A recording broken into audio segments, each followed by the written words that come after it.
We are going to continue working on VSEPR theory now and looking at these different shapes. So don't forget the underlying thing of VSEPR is these electron pairs. And electron pairs repel each other because it's negative charges trying to push away from other negative charges. So we've got these electrons repelling each other. That is going to give us cool shapes like these shapes. So that will be all based on what our electrons are doing. In addition, we're focusing just on center atoms right now. So everything we do is going to focus on what's going on the center atoms. I'm going to highlight those just so we don't lose sight of them.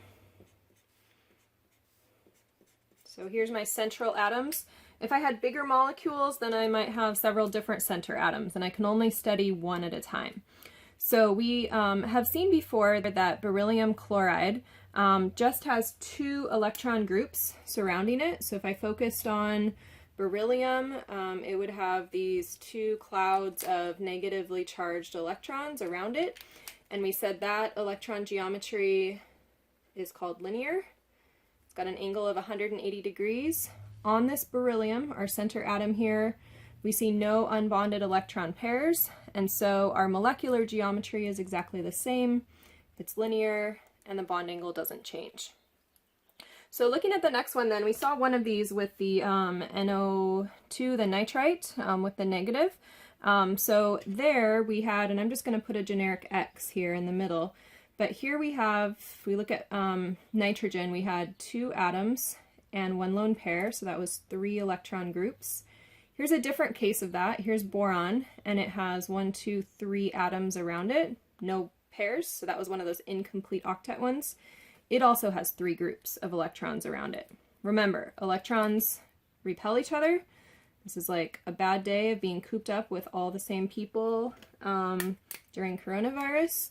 So we've got everyone trying to get as much space as they can. And this electron geometry then, the bond angles are 120 degrees. And I would say that the name of this geometry for the electrons is trigonal planar. And we saw then that ended up being something kind of like this. You can see it's planar because it can just lay on my paper here. Now let's consider each of these separately. So if I look at the boron trifluoride here, does the boron have any unbonded electron pairs on the center? No, we don't see any dots there, right? So when I go to draw and name that, we're going to be able to see every single one of those electron pairs. So when I go here to draw it, it's going to be boron with a fluorine, and a fluorine, and another fluorine. Add those lone pairs on the fluorines. And so because there's no unbonded electron pairs, my shape and my angle are going to be exactly the same. So I'm going to abbreviate, no I won't, trigonal planar, and my bond angles are still 120 degrees. Now, the other scenario that we saw before was this NO2 with a negative charge, all right? I still can see that trigonal planar geometry for the electrons, but here I have an unpaired set of electrons, right? And we said that's kind of like having a ghost in the house, so you all end up having to give that ghost or that pair of electrons some space. And so when I go to draw the shape, now all that I can see for atoms is the N and the oxygen and the other oxygen. Again, I've got this flipped. Here's that ghost pair of electrons that want space. Because just because we can't see them doesn't mean they don't exist. It's negative. And this shape, we said, is now called bent. And the bond angle is going to be just a little bit smaller because the lone pairs of electrons tend to take up just a little more space than it would if we had an atom there. All right, so far we have 3 shapes, or 3 molecular geometries. Sometimes the word you'll hear me use is shape because that's what we actually see. And then here's the behind the scenes, what the electrons are doing. So we have one more family of electron geometry, and you'll have more when you go on to Chem 1A. But if I look here at CH4, I can see it's got 4 atoms connected to that carbon, no lone pairs, so that would be 4 electron groups. And up here I had 2, right? Look at this nitrogen. It has 3 atoms connected and a lone pair, and so that also is 4 electron groups. And then this oxygen has 2 atoms and 2 lone pairs, so also 4 electron groups. So we saw that we got more crowded, lost some space as we went to the 3 roommate scenario here. Here is what it's going to look like if you have 4 electron groups. Now we're going to go into 3-dimensional space. Maybe someone goes upstairs or on top of their roof, or however desperate you are for space. But we spread out into 3 dimensions to get equal space. You can see there's symmetry and equality here to get equal space. And so I'm just going to put a generic X in the middle. And just so you can see this shape a little bit, I'll put the hydrogens on here too. And hopefully you can kind of see that this is a bit like a pyramid. Here's the bottom of the pyramid, and then it goes up to the top, or a 4-sided, 3 top and 1 bottom, 4-sided tetrahedron. So my electron pairs spread out into a bit of a pyramid at the bottom and going straight up there. All of these are negative, so they're repelling each other. And we'll redraw it here in a minute. It'll look a little clearer. I don't have a protractor. I'm not going to be super strict here, but this bond angle ends up being 109.5 degrees if it was drawn perfectly. And this shape is called tetrahedral. Tetra as in the 4 sides of that tetrahedron, if you can picture that. So that is the electron geometry, and in a tetrahedral geometry, I have bond angles of 109.5 degrees. So just like we did here, let's continue and look at each of these with their unbonded electron pairs. So this is methane, what you burn in your stove or in your furnace, and it has no lone pairs on the center, right?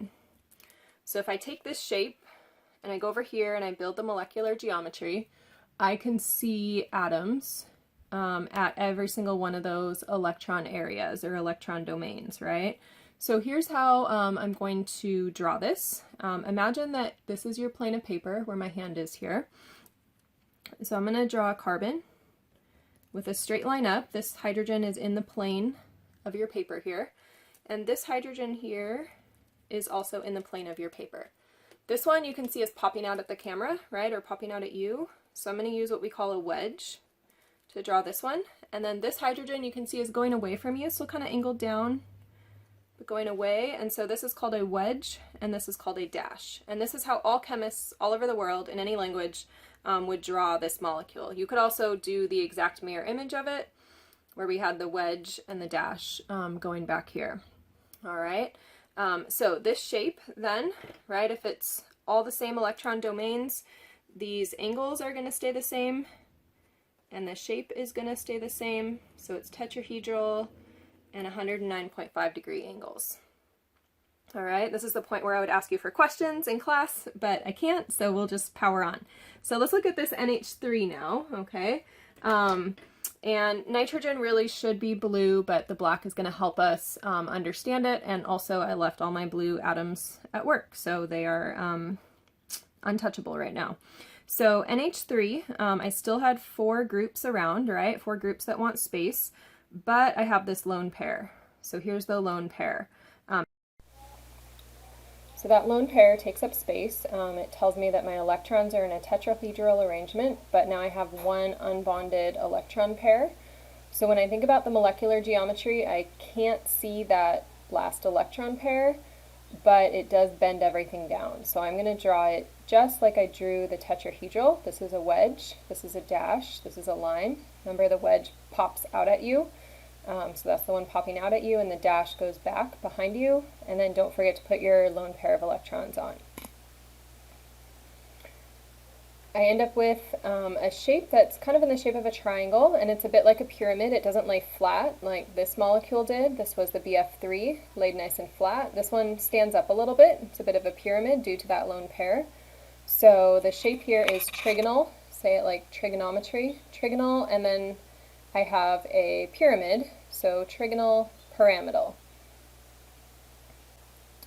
And this is, again, based on that tetrahedral shape, but the lone pair that I'm showing you there is going to want some space.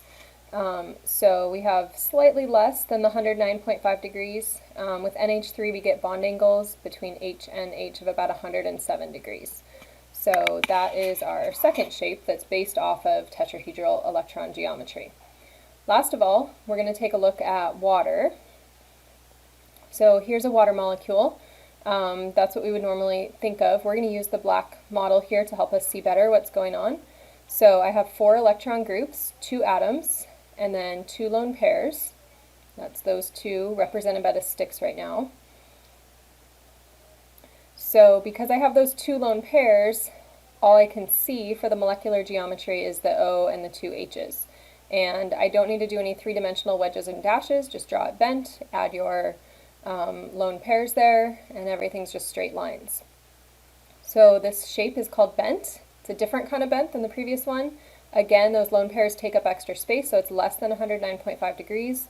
It's about 105 degrees because those ghosts, those lone pairs, want extra space. So we're talking about the bond angle getting squeezed between those 2 hydrogens.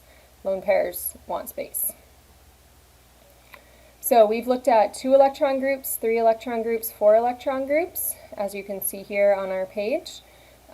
We drew the electron geometries. You only have 3 to know, and then you have 6 different molecular geometries to know based on those electron geometries. You want to be able to use these, memorize them. Here's an alternate place to see them. You also have an alternate in your lab manual, but you can see this is showing the same exact thing. The 6 different shapes, and our ghost electrons are on here as well, changing some of those geometries up. So this can be a nice reference. This is on slide 13 in your handout. So practice, refer to this, and be ready for your quiz.